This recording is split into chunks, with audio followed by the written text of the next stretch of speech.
หมอยสูงค่ะหมอยสูงพี่ๆน้องๆผู้ปันแห้งขาวใส่หมอหอมกกอกค่ะมื้อนี้ก็เป็นวันที่3เดือนธันวาคมปี2025ในตอนรายการเฮาค่ะตอนในเดียวเนาะพี่น้องค่ะมารับถมด้วยข่าวเงาที่มีอยู่หลายๆตอนนะคะอันพี่น้องค่ะแลหันอยู่พ่องย่ามมื้อเหลียวในแต่ก็เป็นปื้นดีอันโคตรแฮอันมีเหนือโหแม่น้ำสายเนี่ยค่ะปยก็เฮาค่ะได้มารับถมด้วยป้าเงาลายดีเหนือโหแม่น้ำกกค่ะป้าเจมมื้อเหลียวพมีปนพรเขาเนี่ยก็ เลยออกมาเปิ้นผ่าวปันฟังเกี่ยวเลยลองการใจนำแลการเอาโตสัตว์ในแม่น้ำมากินมาใจในนั้นค่ะออนทางเปิ้นได้แต่ก็เข้ามาถ่อมด้วยร้องในก่อนค่ะเมื่อเหลียวได้เปซำว่าเดฮอดถึงมาข้าวคือข้าวฝนเหย้าวานในเสตาก็ลองโคดแฮในยังอำไปเกิดนะคะแค่พังอันพี่น้องค่ะและหันอยู่ในก็เรียกว่าเป็นแค่พังใหม่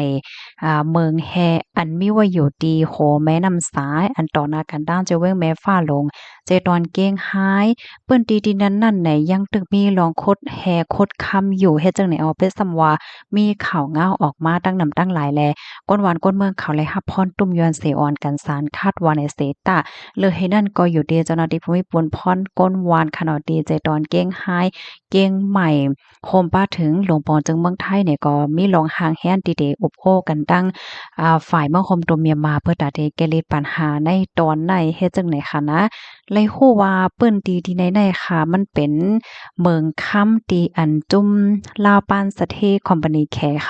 ขามาเฮ็ดสร้างเข้าตั้ง2-3ปีตีป่นมานั่นเฮ็ดจั่งใดค่ะข้อมูลในคาลิปีมาที่ห้องการข่าวไทย PBS ออกไว้นะคะเป็นแค่พางใหม่นะคะได้นะกำในห้อค่ะเนี่ยก็สามารถด้วยเทียงตีน้ำโกกค่ะตีน้ำโกกนั่นก็ตั้งแต่เมื่อปี2023มามีการคดค้ำเปิ้นตีกว้างขวางใหญ่ลงจ้อมสายแม่น้ำโกกตีในเมืองย้อนอันมีตั้งจานเวงเมืองศาสตร์เนี่ยลองการโคดแฮจังนั้นในเฮ็ดให้มีลองลู่ซุ่มใหญ่ลงย้อนเพราะว่าแม่น้ำโกกนอง แล้วก็ลูกโทมในเหลืองทนที่เก่าปี2524นั่นเหวานเป้งค่ำวานใต้อันมีในเอิ่งเมืองยวนนั่นในย่านำแลโขยคิรินทมใส่ตั้งวานจ้อมแหลนเลนตั้งฝั่งไทยตีตาต้อนและต่างวานจ้อมสายแม่น้ำกกในเวียงเกียงใหม่เมืองไทยปอดของเจ้าหน้าก็ยาตุ้มเตอข่าวแห้งได้วาๆน่ะค่ะ เมื่อป่นมาหลายเลินนั่นก็การคดค้ำจอมแม่น้ำกกในเมืองย้อนนั่นไหนสืบควาโคดเทียงแลเมื่อเหลียวก้นในปื้นตีเขาในก็ว่าตึกสืบโคดตั้งคืนตั้งวันข่าวตั้ง24ชั่วโมงเฮ็ดจังไหนคะ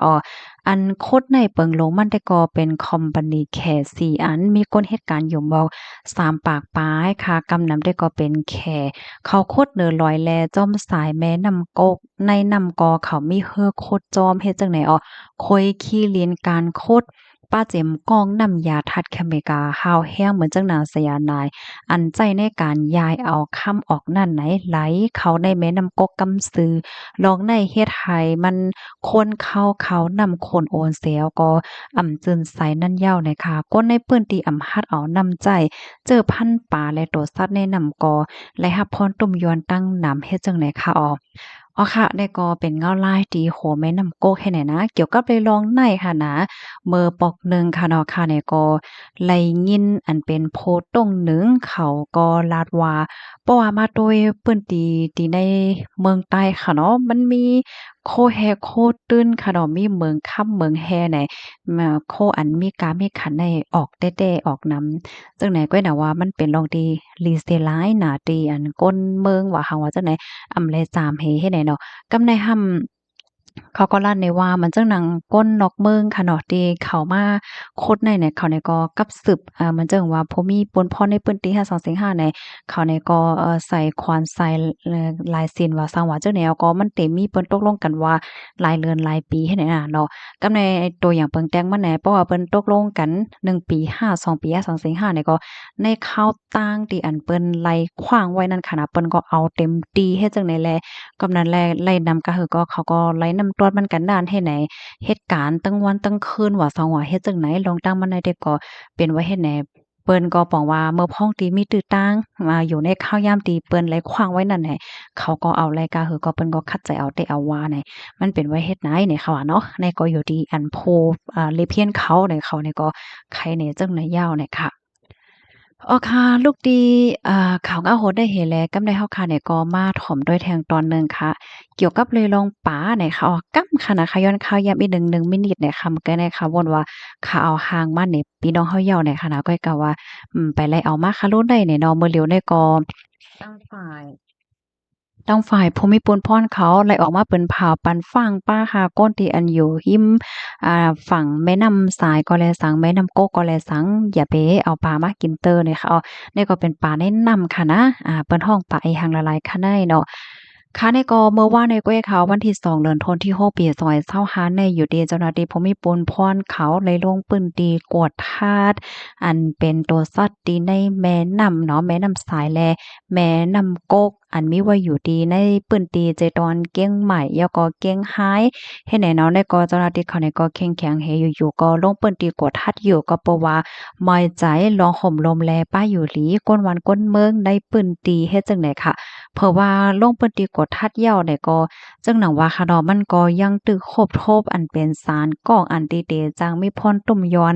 ต่อป้าอยู่หลีก้นวันก้นเมืองอยู่เฮ็ดในแหวก็เขาเนี่ยก็แนะนำว่า ให้ก้นวันก้นเมืองเงิงแวะลองเอาสัตว์มันจังหนังปลาว่าสังว่าจังได๋ในแม่น้ำสายและแม่น้ำกกมากินเนี่ยค่ะบอกว่าข้าวคิวในได้ก็อย่าเป็นเน็ดเอามากินเตอจังไหนค่ะนะเลยเห็นนั่นก็เหมือนหนังนำหมอให้ค่ะนะเพราะว่ามันป้อห่างไกลกันดั้งแม่น้ำทรายว่าแม่น้ำโกกว่าจังหวัดจังไหนก็ให้แลเงิงแวะไว้ก่อนกอหลีเนี่ยค่ะมันหนังเมื่อโป้นมาโป้เฮืองหางในก็เปิ้นกดทัดในนำหมอให้ในก็ครบทบหันสารก็อันจางเตอเคิกป้ายอยู่ลีเมินกันเนี่ยค่ะอยู่ที่ภูมิพลพรเขาเนี่ยก็เตคัดใจกดทัดหากดทัดก็อยู่เคอๆใหญ่ๆเฮ็ดจังไหนคะนะหนังหือก้นหวานก้นเบิ่งบ่ได้เลยฮับฮู้คึดด้านเหี่ยวก็จังไล